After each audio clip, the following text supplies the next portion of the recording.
पहला क्वेश्चन क्या बना, देखिएगा यहाँ पर, अंग्रेजों ने रैयतवाड़ी बंदोबस्त कहाँ लागू किया था? अंग्रेजों ने रैयतवाड़ी बंदोबस्त कहाँ लागू किया था? Bengal presidency, Madras presidency, Bombay presidency, या फिर मद्रास और बम्बई प्रेसिडेंसी? तो फर्स्ट का करेक्ट है इसका ऑप्शन नंबर डी वाला, ठीक है। अंग्रेजों ने रैयतवाड़ी बंदोबस्त कहाँ लागू की थी? मद्रास प्रेसिडेंसी और बम्बई प्रेसिडेंसी, इन दोनों जगहों पर। करेक्ट है इसका डी वाला। सेकेंड क्वेश्चन देखते हैं क्या बनना है। नील आंदोलन का जमकर समर्थन करने वाले हिंदू पैट्रियाट के संपादक कौन थे? नील आंदोलन का जमकर प्रदर्शन या फिर समर्थन, नील आंदोलन का जमकर समर्थन करने वाले हिंदू पैट्रियाट के संपादक कौन थे? हेमचंद्राकर, हरीश चंद्र मुखर्जी, दीनबंधु मित्र, या फिर दिगंबर बिश्वास? सेकेंड क्वेश्चन का करेक्ट है इसका डी। कमेंट करते रहिए सभी लोग, ठीक है। डी वाला करेक्ट है और बताना है कितने क्वेश्चन सही से अटेम्प्ट किए हैं, ठीक है, 65 क्वेश्चन में से। चलिए देखिए क्या क्वेश्चन बनना है। स्वराज मेरा जन्मसिद्ध अधिकार है, मैं इसे लेकर रहूंगा, यह कथन तिलक ने सर्वप्रथम भारतीय राष्ट्रीय कांग्रेस के किस अधिवेशन में व्यक्त किया था? सबसे पहले इस क्वेश्चन में दो क्वेश्चन यहाँ पर निकल कर आ रहे हैं। कभी कभी क्वेश्चन पूछ लिया जाता है स्वराज मेरा जन्मसिद्ध अधिकार है, मैं इसे लेकर रहूंगा, यह कथन किसका? तो ये बाल गंगाधर तिलक का है, ठीक है। तो इसमें पूछा किया जा रहा है, तो बाल गंगाधर तिलक ने सर्वप्रथम भारतीय राष्ट्रीय कांग्रेस के किस अधिवेशन में ये बोला था, पूछा जा रहा है, ठीक है। बनारस 1905 के अधिवेशन में, कलकत्ता 1906 के अधिवेशन में, सूरत 1907 के अधिवेशन में, या फिर लखनऊ 1916 के अधिवेशन में? तो करेक्ट आंसर जा रहा है इसका थर्ड क्वेश्चन का ऑप्शन नंबर डी वाला, ठीक है। लखनऊ 1916 के अधिवेशन में बोला था, याद रखिए, ठीक है। किसने? बाल गंगाधर तिलक ने, याद रखिए। बाल गंगाधर तिलक को लोकमान्य तिलक भी बोलते हैं, याद रखना है। चलिए चौथा क्वेश्चन देखते हैं क्या बनना है। ये फिर से question same to same question आ गया है। नहीं ठीक सेम टू सेम क्वेश्चन नहीं, यहाँ पर डेट वहाँ पर पूछी है, यहाँ पर देखिए कुछ जगह पूछी है, शायद नहीं पूछा है। स्वराज मेरा जन्मसिद्ध अधिकार है, मैं इसे लेकर रहूंगा, यह कथन किसने सर्वप्रथम भारतीय राष्ट्रीय कांग्रेस के लखनऊ अधिवेशन में व्यक्त किया था? किसने व्यक्त किया था? अभी बताया मैंने। चौथे क्वेश्चन का सी करेक्ट है, ठीक है। लखनऊ अधिवेशन में, ऊपर क्या दे रखा था? लखनऊ अधिवेशन था ना, हाँ ठीक है। लखनऊ अधिवेशन 1916 में किसने? बाल गंगाधर तिलक ने, ठीक है, याद रखिएगा। करेक्ट है इसका ऑप्शन नंबर सी वाला। तो एक ही क्वेश्चन में दो दो क्वेश्चन मिल जाते हैं। मैंने ऊपर बताया किसने मतलब किसने बोला था स्वराज मेरा जन्मसिद्ध अधिकार है? बाल गंगाधर तिलक ने बोला था। करेक्ट आंसर है सी वाला। 5th क्वेश्चन देखिए, जहांगीर के दरबार में पक्षियों का सबसे बड़ा चित्रकार था, कौन था? जहांगीर के दरबार में पक्षियों का सबसे बड़ा चित्रकार कौन था? ख्वाजा अब्दुलरस्मद, या फिर सैयद अली तब्रजी, या फिर बसावन, या फिर मंसूर? करेक्ट है 5th क्वेश्चन का ऑप्शन नंबर डी वाला, ठीक है, याद रखिए। डी वाला करेक्ट है, याद रखना है। करेक्ट आंसर क्या है? डी राइट है, ठीक है। जहांगीर के दरबार में पक्षियों का सबसे बड़ा चित्रकार कौन था? मंसूर था, याद रखना है। 6th क्वेश्चन देखिए, चाणक्य का अन्य नाम क्या था? चाणक्य को और किस नाम से जानते थे, पूछा जा रहा है। भट्ट स्वामी, विष्णुगुप्त, राजशेखर, या फिर विशाखदत्त? 6th क्वेश्चन का करेक्ट है इसका ऑप्शन नंबर बी, विष्णुगुप्त के नाम से भी जानते थे चाणक्य को, याद रखिए, ठीक है। चाणक्य को विष्णुगुप्त के नाम से भी जानते थे। चलिए 7th क्वेश्चन देखते हैं क्या बनना है। जैन धर्म में पूर्ण ज्ञान के लिए क्या शब्द है? जैन धर्म में पूर्ण ज्ञान जिसको प्राप्त हो जाता है उसको क्या बोलते हैं? उसका अर्थ क्या है? उसका शब्द क्या पूछा जा रहा? जिन, रत्न, कैवल्य, या फिर निर्वाण? 7th क्वेश्चन का करेक्ट है ऑप्शन नंबर सी, कैवल्य बोलते हैं, याद रखना है, ठीक। क्या बोलते हैं? कैवल्य। जैन धर्म में पूर्ण ज्ञान को कैवल्य बोलते हैं। करेक्ट है इसका ऑप्शन नंबर सी वाला। चलिए फिर देखते हैं 8th क्वेश्चन क्या बनना है। निम्न में से किसने मुगल काल में ऐतिहासिक विवरण लिखा? निम्न में से किसने मुगल काल में ऐतिहासिक विवरण लिखा था? गुलबदन बेगम, नूरजहां बेगम, जहां आरा बेगम, जेबू निसा बेगम? तो 8th क्वेश्चन का करेक्ट है इसका ऑप्शन नंबर ए वाला, गुलबदन बेगम ने लिखा था, याद रखिए, ठीक है। विवरण दिया था, याद रखना है, ठीक है। ऑप्शन नंबर इसका ए करेक्ट है। 9th क्वेश्चन देखिए, 1857 के बरेली विद्रोह का नेता कौन था? 1857 के बरेली विद्रोह का नेता कौन था? खान बहादुर, कुंवर सिंह, मौलवी अहमद साहब, या फिर विरजिस कादिर? तो बताइए फटाफट। 9th क्वेश्चन का करेक्ट है इसका ऑप्शन नंबर ए वाला, ठीक है। कौन था? खान बहादुर था, याद रखिए। 1857 के बरेली विद्रोह का नेता कौन था? खान बहादुर था, याद रखना है। 10th क्वेश्चन देखिए क्या बनना है। देखिए शून्यता के सिद्धांत का सर्वप्रथम प्रतिपादन करने वाले बौद्ध दार्शनिक का नाम बताइएगा इस। तो क्या था, शून्यता के सिद्धांत का सर्वप्रथम प्रतिपादन करने वाले बौद्ध दार्शनिक कौन थे? नागार्जुन, नागसेन, आनंद या फिर अश्वघोष। 10th क्वेश्चन का करेक्ट है ऑप्शन नंबर ए, नागार्जुन थे, याद रखिए। ठीक है, चलिए अगला क्वेश्चन देखते हैं। 11th क्वेश्चन क्या है, मुंडा विद्रोह का नेता कौन था? मुंडा विद्रोह का नेता कौन था? बिरसा मुंडा, कान्हू, तिलका मांझी, सीदो। करेक्ट है 11th क्वेश्चन का ऑप्शन नंबर ए। ठीक है, मुंडा विद्रोह का नेता कौन था? बिरसा मुंडा था, याद रखिए, यानी कि बिरसा था। ऑप्शन नंबर इसका फिलहाल ए वाला मैच कर जाएगा। चलिए 12 क्वेश्चन देखते हैं क्या बनना है। देखिए 12 क्वेश्चन, एलोरा में गुफाओं तथा शैलकृत मंदिरों का संबंध है केवल किससे? एलोरा में गुफाओं तथा शैलकृत मंदिरों का संबंध किससे है? बौद्धों से, बौद्धों तथा जैनों से, हिंदुओं तथा जैनों से, हिंदुओं बौद्धों तथा जैनों से। बताओ फटाफट। तो 12 क्वेश्चन का डी करेक्ट है। ठीक है, हिंदुओं, बौद्धों तथा जैनों से, ये तीनों से संबंधित है शैलकृत मंदिर, याद रखिए। ठीक, एलोरा में जो हैं। चलिए देखिएगा 13 क्वेश्चन क्या बनना है। देखिए वीडियो अच्छा लग रहा हो, क्वेश्चन सिलेक्टेड लग रहे हो कि हाँ इस टाइप से क्वेश्चन पेपर में बन सकते हैं, तो प्लीज़ चैनल को सब्सक्राइब कर लीजिएगा, और जिसको अच्छा लग रहा हो अभी तक लाइक नहीं किया प्लीज़ लाइक कर दें। ठीक है, आप लोगों को लग रहा है कि सर मेहनत कुछ कर रहे हैं तो प्लीज़ लाइक जरूर कर दीजिए। ठीक है, देखिए यहाँ पर 30 क्वेश्चन मैं कराता था अभी तक, अब क्या हो रहा है 70-80 क्वेश्चन, 100 क्वेश्चन इस टाइप से क्वेश्चन कराऊंगा, यानी कि एक वीडियो को दो वीडियो को एक ही वीडियो में कवर करा दे रहा हूँ। जैसे कि यहाँ पर मैं 40-40 के क्वेश्चन करा रहा हूँ। ठीक है, तो 40-40 के दो वीडियो ना बनाकर मैं एक ही वीडियो में आप सभी को कंप्लीट करा दे रहा हूँ। ठीक है, कम समय में ज़्यादा क्वेश्चन, तो प्लीज़ लाइक सब्सक्राइब शेयर नहीं रुकने चाहिए। ठीक है गाइस, चलिए इस क्वेश्चन को मैंने अभी तक नहीं किया है। 1857 के विद्रोह के समय ब्रिटिश प्रधानमंत्री कौन था? 1857 के विद्रोह के समय ब्रिटिश प्रधानमंत्री क्या चर्चिल था, पामस्टर्न था, एटली था या फिर ग्लेडस्टोन था? 13 का बी करेक्ट है, पामस्टर्न था, याद रखिए। ठीक है, 1857 के विद्रोह के समय ब्रिटिश प्रधानमंत्री कौन था? पामस्टर्न। 14 क्वेश्चन देखिए क्या बनना है। देखिए नेहरू राष्ट्रभक्त है जबकि जिन्ना राजनीतिज्ञ है, किसका कथन है पूछा जा रहा है। नेहरू राष्ट्रभक्त है जबकि मोहम्मद अली जिन्ना की बात हो रही है। ठीक है, जबकि जिन्ना राजनीतिज्ञ है, किसका कथन है? सरदार पटेल, मोहम्मद इकबाल, महात्मा गांधी या फिर मौलाना आज़ाद। तो 14 का डी करेक्ट है, मौलाना आज़ाद ने कहा था, याद रखना है। चलिए देखते हैं नेक्स्ट क्वेश्चन क्या बनना है। 15 क्वेश्चन देखिए ध्यान से। देखिए क्या क्वेश्चन बनना है, महात्मा गांधी द्वारा दक्षिण अफ्रीका में प्रकाशित की गई पत्रिका का नाम क्या था? महात्मा गांधी द्वारा दक्षिण अफ्रीका में प्रकाशित की गई पत्रिका का नाम क्या था? नवजीवन, हरिजन, इंडियन ओपिनियन या फिर अफ्रीकन न्यूज। तो 15 क्वेश्चन का सी करेक्ट है। ठीक, इंडियन ओपिनियन नाम था, याद रखिए। ठीक, क्या नाम था? Indian opinion. ठीक, ऑप्शन नंबर इसका सी मैच कर जाएगा, याद रखिए। 16 क्वेश्चन देखिए क्या बनना है फिलहाल यहाँ पर, ध्यान से देखो इस क्वेश्चन को कैसे करेंगे। चलिए देखिए दोस्तों यहाँ पर क्या क्वेश्चन है, निम्नलिखित में से किसका संबंध संगीत से है? किसका संबंध संगीत से पूछा जा रहा है, बताओ फटाफट। कौन से वेद का? यजुर्वेद, सामवेद, अथर्ववेद या फिर आपका इनमें से कोई नहीं। तो 16 का बी करेक्ट है, सामवेद, याद रखिए। ठीक है, सामवेद कैसा वेद है? ये आपका संगीत से संबंधित है, सामवेद। ठीक है, यजुर्वेद मतलब कि अथर्ववेद किससे संबंधित है पूछा जा रहा है, प्लीज़ बताओ कमेंट करके। अच्छा ये बता दो आप लोग, वेद कितने होते हैं? 4 वेद होते हैं। ठीक है, 4 वेदों में से इसमें से जादू टोना वाला वेद कौन सा है? ये वाला है या फिर ये वाला? इन दो में से कोई एक है। जादू टोना वाला पूछ लिया जाता है पेपर में कभी कभी। ठीक है, संगीत से संबंधित पूछे तो ये तो आप लोगों को लगाना सामवेद, जबकि जादू टोना से पूछे तो क्या लगाओगे, प्लीज़ बताओ कमेंट करके। 17 क्वेश्चन बताइए फटाफट क्या क्वेश्चन है, देखिएगा ध्यान से।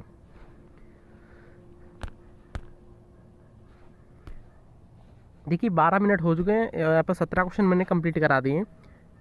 ध्यान से देखो, निम्नलिखित में से कौन भारतीय राष्ट्रीय कांग्रेस की स्थापना अधिवेशन में उपस्थित नहीं था? जब भारतीय राष्ट्रीय कांग्रेस की स्थापना हुई थी 1885 में, उसमें कौन उपस्थित नहीं था पूछा जा रहा अधिवेशन में। दादा भाई नौरोजी, जी सुब्रमण्यम अय्यर, जस्टिस रनाडे, सुरेंद्र नाथ बनर्जी। 17 का डी करेक्ट है, सुरेंद्र नाथ बनर्जी उपस्थित नहीं थे, याद रखिए। ठीक है, और सभी उपस्थित थे अधिवेशन में भारतीय राष्ट्रीय कांग्रेस के। लाल बाल और पाल त्रिगुट का कौन व्यक्ति भारतीय राष्ट्रीय कांग्रेस का अध्यक्ष हुआ? लाल बाल पाल त्रिगुट का कौन व्यक्ति भारतीय राष्ट्रीय कांग्रेस का अध्यक्ष हुआ था? लाला लाजपत राय, बाल गंगाधर तिलक, बिपिन चंद्र पाल या फिर इनमें से कोई नहीं? 18 का ए करेक्ट है, लाला लाजपत राय यहाँ पर भारतीय राष्ट्रीय कांग्रेस के अध्यक्ष हुए थे, याद रखिए। अगला क्वेश्चन देखते हैं। चलिए देखिए क्या क्वेश्चन, 19 क्वेश्चन अच्छा है, इंपॉर्टेंट क्वेश्चन। रामानुजाचार्य किससे संबंधित हैं? रामानुजाचार्य किससे संबंधित हैं? ऑप्शंस पढ़ो फटाफट। भक्ति से, द्वैतवाद से, विशिष्ट द्वैतवाद से, एकेश्वरवाद से। तो करेक्ट आंसर है 19 क्वेश्चन का ऑप्शन नंबर सी वाला है, ठीक है। विशिष्ट द्वैतवाद से संबंधित है रामानुजाचार्य, याद रखिए, ऑप्शन नंबर सी करेक्ट है। 20 क्वेश्चन देखिए, अल्लाह रखा प्रसिद्ध वादक किससे संबंधित है? अल्लाह रखा जो प्रसिद्ध वादक हैं किससे संबंधित है? सारंगी से, पखावज से, तबला से, सितार वादक से। 20 का क्वेश्चन करेक्ट है इसका सी वाले, ठीक, तबला से संबंधित है, याद रखिए, ठीक है। अल्लाह रखा तबला से संबंधित है, ऑप्शन नंबर सी वाला करेक्ट है। देखिए मुस्लिम लीग का प्रथम अध्यक्ष कौन था पूछा जा रहा है। मुस्लिम लीग का प्रथम अध्यक्ष कौन था? आगा खां, हमीद खां, हसन खां या फिर M.A. जिन्ना? 21 क्वेश्चन का करेक्ट है, ऑप्शन नंबर ए आगा खां था, याद रखिए, ठीक है। मुस्लिम लीग का प्रथम अध्यक्ष कौन था? आगा खां, ऑप्शन नंबर ए करेक्ट है। 22 क्वेश्चन देखिए क्या बनना है। देखिए यहाँ पर क्या क्वेश्चन है, 22 क्वेश्चन, सुभाष चंद्र बोस के त्यागपत्र के बाद कौन भारतीय राष्ट्रीय कांग्रेस का अध्यक्ष हुआ था? सुभाष चंद्र बोस के त्यागपत्र जब सुभाष चंद्र बोस ने दिया था भारतीय राष्ट्रीय कांग्रेस से, उसके बाद अध्यक्ष कौन बना था? मौलाना अबुल कलाम आज़ाद, पट्टाभी सीतारमैया या फिर राजेंद्र प्रसाद या फिर सरदार पटेल? तो बताओ फटाफट इसका राइट आंसर किसके साथ जा रहा है। 22 क्वेश्चन का करेक्ट है सी वाला, ठीक है। राजेंद्र प्रसाद बने थे, याद रखिए, ठीक है।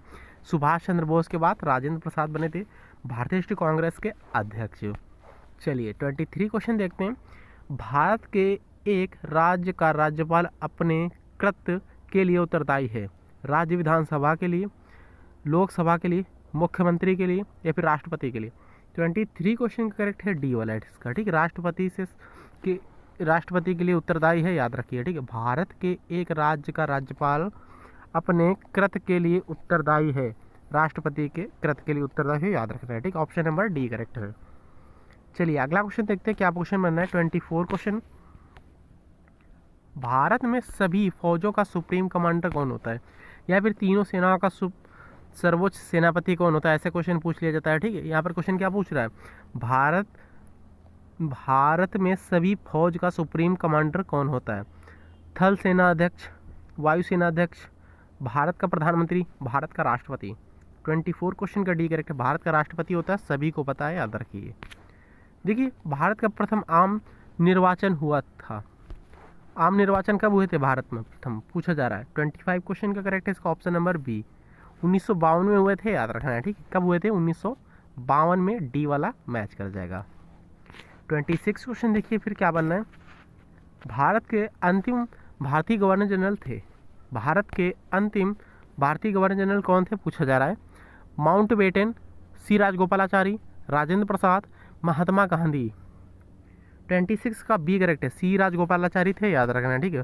भारत के अंतिम भारतीय गवर्नर जनरल कौन थे? भारतीय की बात आए तो सी राजगोपालाचारी के साथ करेक्ट उत्तर हो जाएगा। 27 क्वेश्चन देखना है यहाँ पर क्या बनना है। केंद्रीय प्रशासनिक सेवा परीक्षा हेतु अधिकतम आयु सीमा क्या है? फिर से क्वेश्चन रिपीट कर रहा हूँ, केंद्रीय प्रशासनिक सेवा परीक्षा हेतु अधिकतम आयु सीमा क्या है? 30 वर्ष, 28 वर्ष, 26 वर्ष या फिर 32 वर्ष? 27 का ए करेक्ट है, 30 वर्ष है, याद रखना है, ठीक। कितनी है? 30 वर्ष है। केंद्रीय प्रशासनिक सेवा परीक्षा हेतु अधिकतम आयु सीमा 30 वर्ष है। चलिए अगला क्वेश्चन देखिए, सार्क का मुख्यालय किस शहर में स्थित है?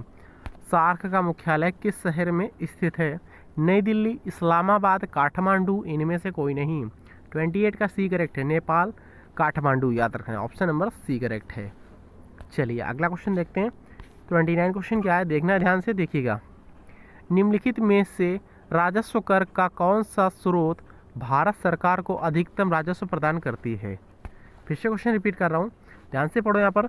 निम्नलिखित में से राजस्व कर का कौन सा स्रोत भारत सरकार को अधिकतम राजस्व प्रदान करती है? व्यक्तिगत आयकर, सीमा शुल्क, उत्पादन शुल्क या फिर धन कर? 29 क्वेश्चन का करेक्ट है ऑप्शन नंबर सी वाला, उत्पादक शुल्क याद रखना है, ऑप्शन नंबर सी करेक्ट है, उत्पादन शुल्क। बढ़ा जाए अगले क्वेश्चन पर, चलिए देखते हैं अगला क्वेश्चन। 30 क्वेश्चन यहाँ पर कंप्लीट होते हुए देखिए, भारत में जनगणना कितने वर्ष बाद की जाती है? बताओ फटाफट, भारत में जनगणना कितने वर्ष बाद की जाती है? बहुत बच्चों को यही नहीं पता होता है। 5 वर्ष बाद, 10 वर्ष बाद, 22 वर्ष बाद या फिर 3 वर्ष बाद? पता कर लो आज के बाद से, याद रखना, ठीक है। प्रत्येक 10 वर्ष के बाद जनगणना की जाती है, याद रखना है। करेक्ट है इसका ऑप्शन नंबर बी वाला। चलिए अगला क्वेश्चन देखते हैं। 31 क्वेश्चन क्या है, देखिए ध्यान से। देखिए दोस्तों, यहाँ पर क्या क्वेश्चन बनना है, इंपॉर्टेंट है, अच्छा क्वेश्चन है। हमारे संविधान की 8वीं अनुसूची में अभी तक कितनी भाषाओं को शामिल किया गया है? हमारे संविधान में अभी तक 8वीं अनुसूची में कितनी भाषाओं को शामिल किया गया है? 14, 15, 22, 18। 31 क्वेश्चन का करेक्ट है सी वाला, ठीक है। 22 भाषाएं अभी तक हमारे संविधान के 8वीं अनुसूची में अभी तक 22 भाषाओं को सम्मिलित किया गया है। करेक्ट है इसका ऑप्शन नंबर सी वाला, याद रखना है। चलिए 32 क्वेश्चन देखते हैं क्या बनना है। राज्यसभा विघटित हो जाती है, राज्यसभा विघटित हो जाती है, कितने वर्ष बाद विघटित हो जाती है बताना है? 5 साल बाद, 6 साल बाद, कभी नहीं, इनमें से कोई नहीं। 32 क्वेश्चन का करेक्ट है सी, ठीक है। राज्यसभा कभी भी विघटित नहीं होती है, ठीक, याद रखना है, सी करेक्ट आंसर हो जाएगा। देखिए अंतर्राष्ट्रीय न्यायालय का मुख्यालय कहाँ स्थित है? देखिए अभी तक क्या हुआ, अभी तक जितना भी डिटेल्ड में पढ़ना था पढ़ लिए आप लोग, ठीक है। आप सभी को टाइम भी दे दिया गया 3 से 4 महीने का, ठीक है। तो फिर क्या हुआ, आप सभी लोग अब डिटेल्ड वीडियोज मत पढ़िएगा, आप सभी लोग अब एक बार रिवीजन करते रहिए, ठीक। जितना भी हो सके उतना ज़्यादा से ज़्यादा रिवीजन करिए। बहुत सारे मैंने वीडियोज बनाए हैं, प्लेलिस्ट में जाकर चेक कर लेना, रिवीजन फटाफट करते रहिए। अंतर्राष्ट्रीय न्यायालय का मुख्यालय कहाँ स्थित है? Paris, Rome, the Hague, Washington. 33 question का करेक्ट है इसका option number C, the Hague, ठीक, याद रखिए। द हेग में स्थित है अंतर्राष्ट्रीय न्यायालय का मुख्यालय, सी करेक्ट है। 34 क्वेश्चन क्या है, देखिए ध्यान से। अर्धरात्रि सूर्य की भूमि कौन सा देश कहलाता है? अर्धरात्रि सूर्य की भूमि कौन सा देश कहलाता है? Norway, Japan, Greenland, Iceland. 34 question का करेक्ट है इसका ऑप्शन नंबर ए, नॉर्वे, याद रखिए, ठीक है। नॉर्वे अर्धरात्रि की भूमि का देश कहलाता है, याद रखिए, ठीक है, याद रखना, ए करेक्ट है। 35 क्वेश्चन क्या है देखना है। ज्वार भाटा सामान्यतः 24 घंटे में कितनी बार आता है? ज्वार भाटा सामान्यतः 24 घंटे में कितनी बार आता है? 4 बार, 2 बार, 1 बार या फिर 1 बार भी नहीं? 35 का सी करेक्ट है, 1 बार आता है, याद रखिए। ज्वार भाटा सामान्यतः 24 घंटे में 1 बार आता है, सी करेक्ट आंसर हो जाएगा। कर्क रेखा भूमध्य रेखा के पास से होकर जाने वाली रेखा है, मानसून क्षेत्र से होकर जाने वाली रेखा है, 23.5 डिग्री उत्तरी अक्षांश वाली रेखा है, 23.5 डिग्री दक्षिणी अक्षांश वाली रेखा है, क्या है बताना है। 36 क्वेश्चन, कर्क रेखा क्या है? 36 का सी करेक्ट है, ठीक, 23.5 डिग्री उत्तरी अक्षांश वाली रेखा है, ऑप्शन नंबर इसका सी वाला करेक्ट आंसर हो जाएगा। क्या करेक्ट है? सी राइट है, याद रखिए। 37 क्वेश्चन देखिए, मकर रेखा क्या है? बहुत ही अच्छा क्वेश्चन, मकर रेखा पूछ लिया गया, अभी कर्क रेखा पूछा गया था, 23.5 डिग्री उत्तरी अक्षांश थी वो, यहाँ पर मकर रेखा पूछ लिया जाए, 23.5 डिग्री उत्तरी अक्षांश रेखा, 23.5 डिग्री दक्षिणी अक्षांश रेखा, उत्तरी ध्रुव से गुजरती है, दक्षिणी ध्रुव से गुजरती है, क्या करेक्ट है? 37 का करेक्ट है बी वाला, ठीक है। 23.5 डिग्री ये है दक्षिणी अक्षांश रेखा, याद रखिए, ठीक है। और कर्क रेखा 23.5 डिग्री उत्तरी अक्षांश थी, वो याद रखना है। चलिए अगला क्वेश्चन देखते हैं क्या बनना है। ग्लोब पर कुल अक्षांश रेखाएं की संख्या कितनी है? ठीक, ग्लोब पर कुल अक्षांश रेखाओं की संख्या कितनी पूछा जा रहा है। 189, 180, 90, 360। 38 का बी करेक्ट है, 180 है, याद रखिए, ठीक, क्या करेक्ट है? बी वाला मैच कर जाएगा। हमारी पृथ्वी कितने देशांतर में बटी हुई है पूछा गया है, बताना है आप सभी को। हमारी जो गाइस पृथ्वी है कितने डिग्री देशांतर में बटी हुई है? 180 डिग्री, 90 डिग्री, 360 डिग्री या फिर 400 डिग्री। 39 का सी करेक्ट है, 360 डिग्री।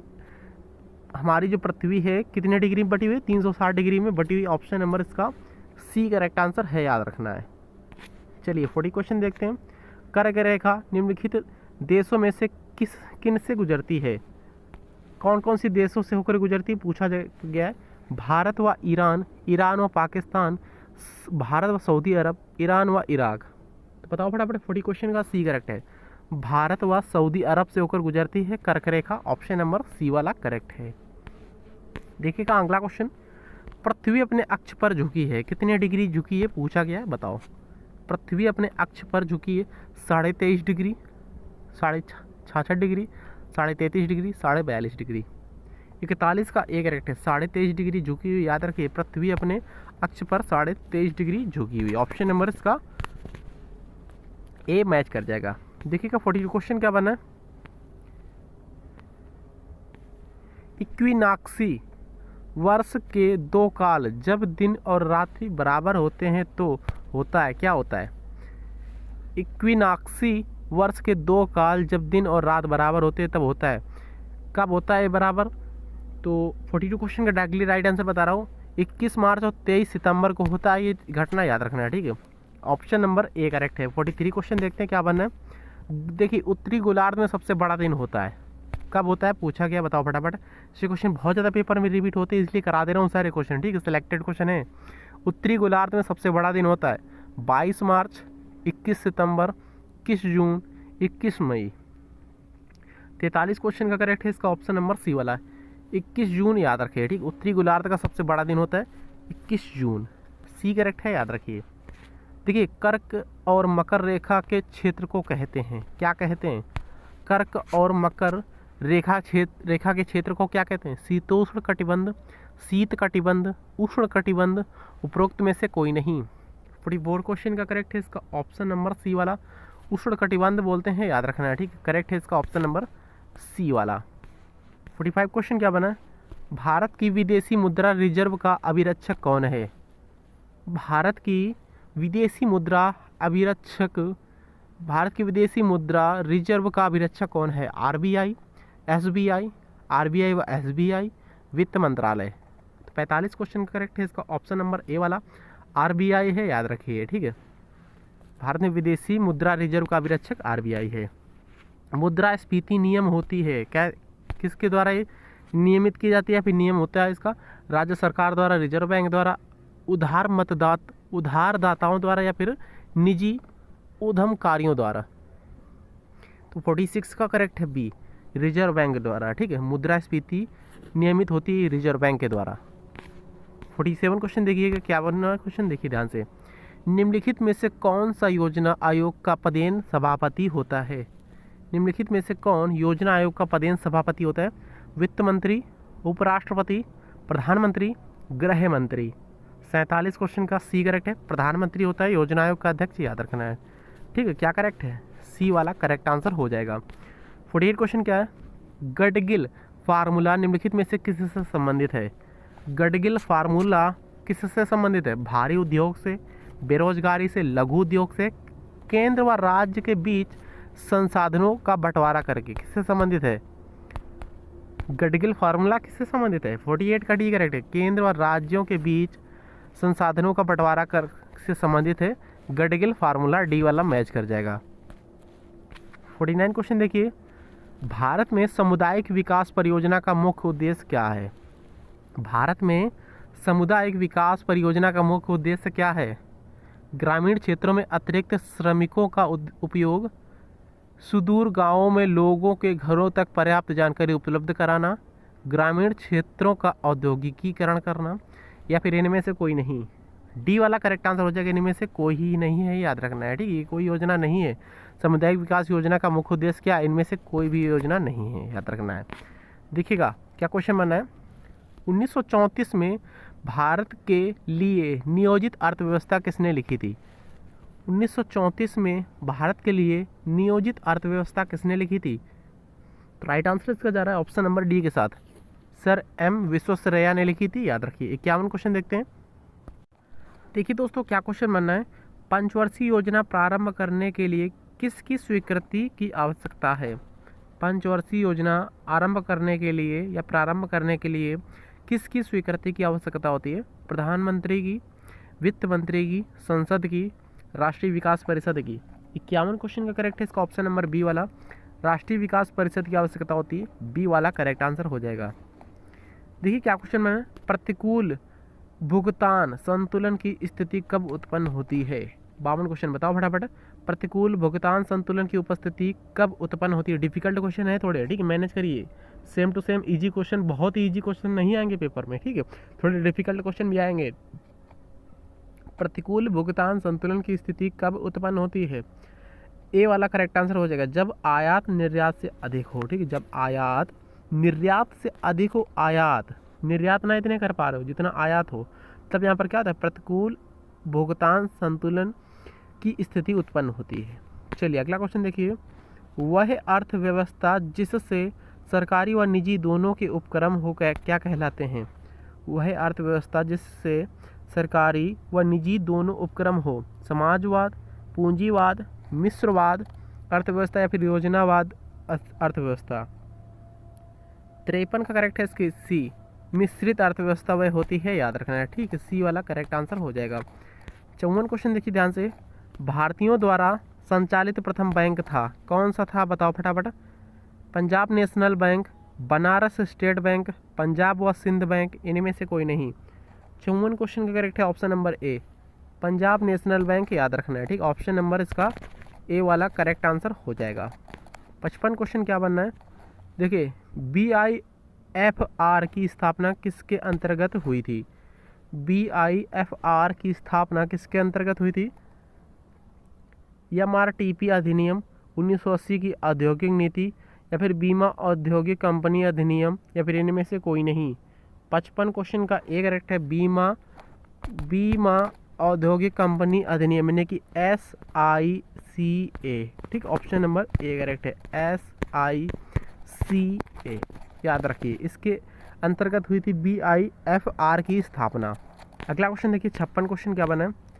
विश्व बैंक जिसे अंतर्राष्ट्रीय पुनर्रचना और विकास बैंक के नाम से भी जाना जाता है, कहाँ अवस्थित है? विश्व बैंक, विश्व बैंक का सिंपल सब पूछा जा रहा है, कहाँ स्थित है? 56 क्वेश्चन का डी करेक्ट है, वाशिंगटन DC में, याद रखना है, ठीक है, याद रखना, ऑप्शन नंबर डी करेक्ट है। चलिए 57 क्वेश्चन देखिए।